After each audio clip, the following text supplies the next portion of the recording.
learners. Welcome back to English Pod. My name is Marco. And I'm Erica. And today we're going to be talking about a very special topic. That's right. This topic was actually suggested by one of our listeners. Exactly. So keep those comments coming because we want to create lessons that you need, that you want. Exactly. So what are we talking about today? Today's lesson is about applying for a visa. A very, very important topic. Yes, and specifically, it's about a visa interview. Exactly. As you all probably know, when you apply for a visa, especially for the US, you have an interview. Yes. Where you have to answer some questions. Yes. And that's what we're going to be talking about today. So before we jump into the dialogue, let's take a look at vocabulary preview. Vocabulary preview. Okay, so let's talk about visa.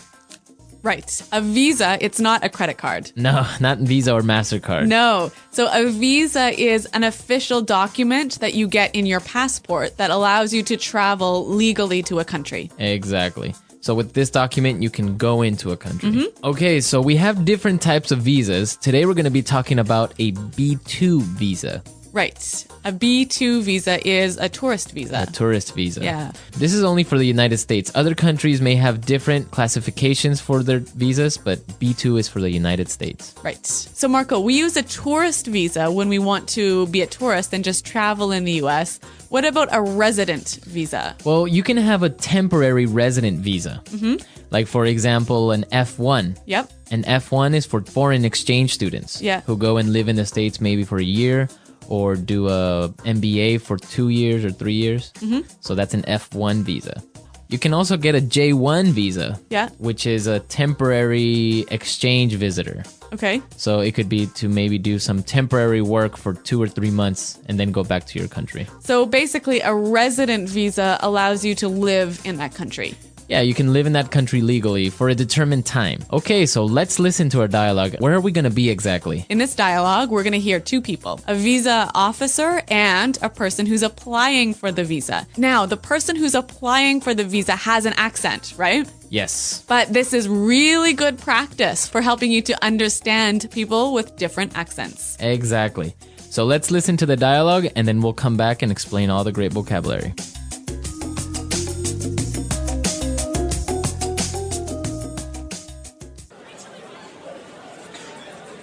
So you're applying for a B2 visa. Where's your final destination and what's the purpose of your trip to the United States? I'm going to visit my brother. He's just had a baby. He lives in Minneapolis. And how long do you plan to remain in the United States?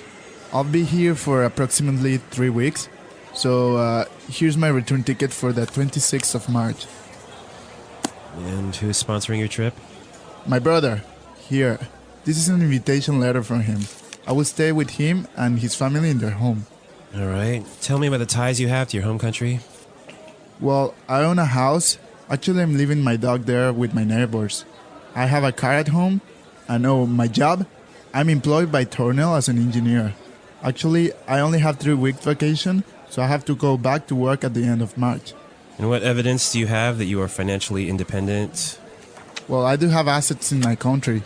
Like I said, I own a house, and see, here's a bank statement showing my investments and my bank balance. I'm sorry, sir. We cannot grant you a B2 visa at this time. Instead, you are granted a resident visa. Congratulations! You are the millionth person to apply for a visa. You win! Congratulations! Yay! All right, what a lucky guy. He applied for a tourist visa and now he's getting a resident visa. Yeah, that's great. But does this really happen, No. Marco? No, that would never happen at a consulate. Okay, well, we can dream that this might happen for us. Yeah, exactly. All right, let's take a look at the words in language takeaway today. Language takeaway. All right, on language takeaway, we have sponsoring. Sponsoring. Sponsoring. Sponsoring. So, Erica, what does it mean to sponsor somebody? When you sponsor somebody for a visa, you take care of them and make sure they have enough money. Okay. So you are the one who's responsible for all of their expenses and making sure they just have enough money. Okay. So, for example, when I was 16, I made a trip to another country. Yep. And my parents were my sponsors. So they took responsibility for your money. Exactly. Okay. Let's look at our next word. Invitation letter. Invitation letter. Invitation letter. Invitation letter. Now, this is a really important part for a visa application. Yes, very important. What is an invitation letter? Well, an invitation letter is a formal letter that a friend or a relative or maybe a business writes to ask you to come to their country. Exactly. So you're being invited for a specific purpose to the United States. Yeah, and you have to give this letter to the visa officer. Okay. Invitation letter. Our next word, ties. Ties. Ties. Ties. Looks exactly like tie, like the one you wear in your suit. Not quite the same, though. All right, so what are ties? The ties you have to your country are the things that keep you attached to your country. Okay. That make sure that you will return to your country. Okay, so what are some examples of ties? Like maybe a house or a wife or a child or maybe some money in your bank account. Okay. Or a job even. Okay. Okay, perfect. Yeah, a good way to think of this is imagine like a rope that's attached to you and tying you to your country, to your house, to your job, to your kids. Okay, so you can't run away. Exactly. Okay. Okay, that was clear, but let's listen to some more examples of how we would use ties. Example 1. I sold my house and closed my bank account. I don't have any more ties to my home country. Example 2. Alvin enjoyed being single. He wasn't ready for the ties of family life. Example 3. Diplomatic relations have improved, and the ties between the two countries are stronger. All right, it's clear now. Let's look at our next word, financially independent. Financially independent. Financially independent. Financially independent. So that means that you don't need anyone. That you have enough money. You have enough money for yourself. Right. So you don't have to ask your parents to pay for your ticket or pay for your food or whatever. Okay. And our last word for today, assets. Assets. Assets. Assets. Okay, so your assets are kind of like your ties. Right. There are things of value that you own, things that are expensive that you own in your home country. So it would be a house, Yep. a car, Yep. Maybe stocks stocks, or investments. Okay, so all of those things are your assets. Okay, so we've seen a lot of great words, and I think it's time for us to listen to our dialogue again. We're going to slow it down for you. Yeah, this will help you understand it a little bit better.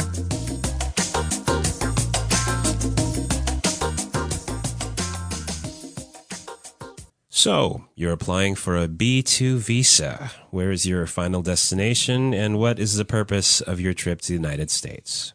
I'm going to visit my brother. He's just had a baby. He lives in Minneapolis. And how long do you plan to remain in the United States? I'll be here for approximately 3 weeks. See, here's my return ticket for the 26th of March. And who is sponsoring your trip? My brother. Here. This is an invitation letter from him. I'll stay with him and his family in their home. All right. Tell me about the ties you have to your home country. Well, I own a house. Actually, I'm leaving my dog there with my neighbors. I have a car at home and my job. I'm employed by Tornell as an engineer. Actually, I only have 3 weeks vacation, so I have to go back to work at the end of March. And what evidence do you have that you are financially independent? Well, I do have assets in my country. Like I said, I own a house. And see, here's a bank statement showing my investments and my bank balance. I'm sorry, sir. We cannot grant you a B2 visa at this time. Instead, you are granted a resident visa. Congratulations! You are the millionth person to apply for a visa. You win! Congratulations! Yay!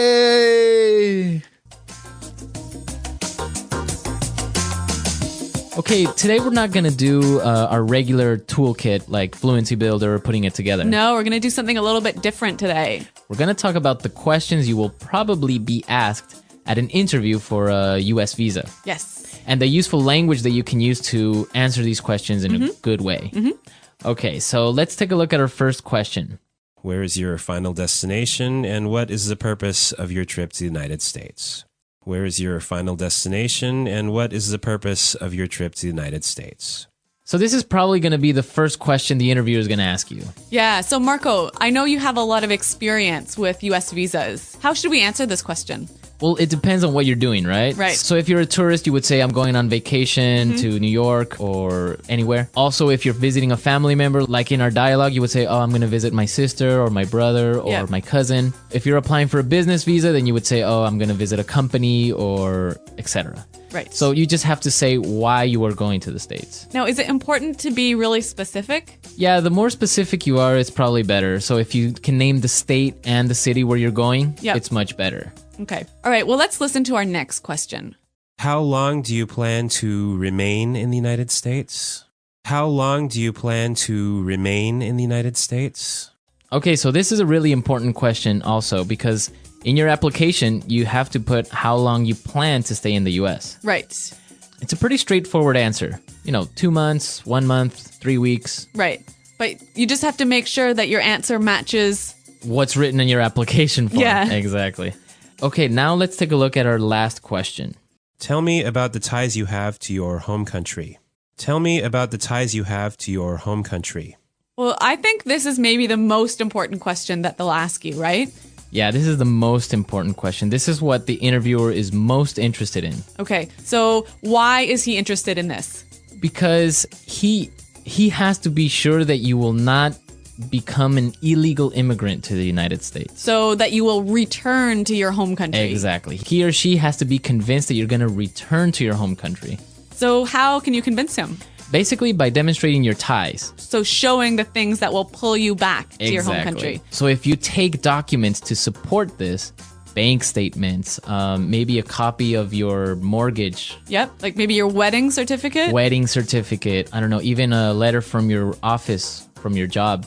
So that shows that you have to return to your work. The more things you bring, the better, even though the interviewer might not ask for the documents. Okay, it's better to be safe, right? Exactly. So come with a huge file full of things. Exactly. Yeah. I've had friends who've arrived to the embassy with a huge file of documents and weren't asked to show any of the documents. Right. But other interviewers will maybe ask for it. Okay, so now let's listen to the dialogue again. And you'll hear how our traveler answers these questions.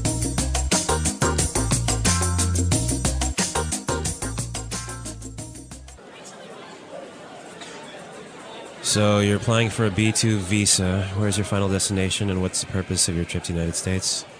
I'm going to visit my brother. He's just had a baby.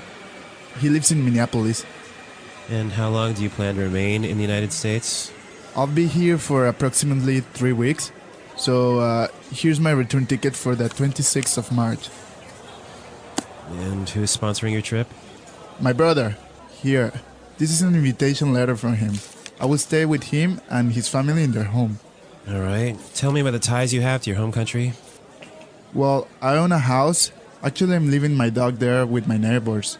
I have a car at home. And my job, I'm employed by Tornell as an engineer. Actually, I only have 3 weeks vacation, so I have to go back to work at the end of March. And what evidence do you have that you are financially independent? Well, I do have assets in my country. Like I said, I own a house, and see, here's a bank statement showing my investments and my bank balance. I'm sorry, sir. We cannot grant you a B2 visa at this time. Instead, you are granted a resident visa. Congratulations! You are the millionth person to apply for a visa. You win! Congratulations! Yay!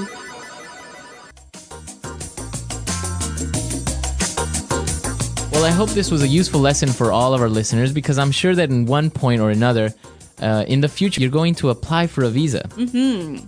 So now you know all the language that you need to more or less answer all these questions that you're going to be asked. Yes. And Marco, I'm sure that people have already applied for visas for the US, right? Probably, yeah. And I want to hear from our users any stories that they have about applying for a visa. Yeah, that would be great. I know that I have some stories to share on the comments board. Mm-hmm. And we want to hear your questions and comments and any suggestions. So visit our website at englishpod.com and Marco and I will be there to respond to you and answer your questions. Well, everyone, thanks for listening, and until next time, goodbye.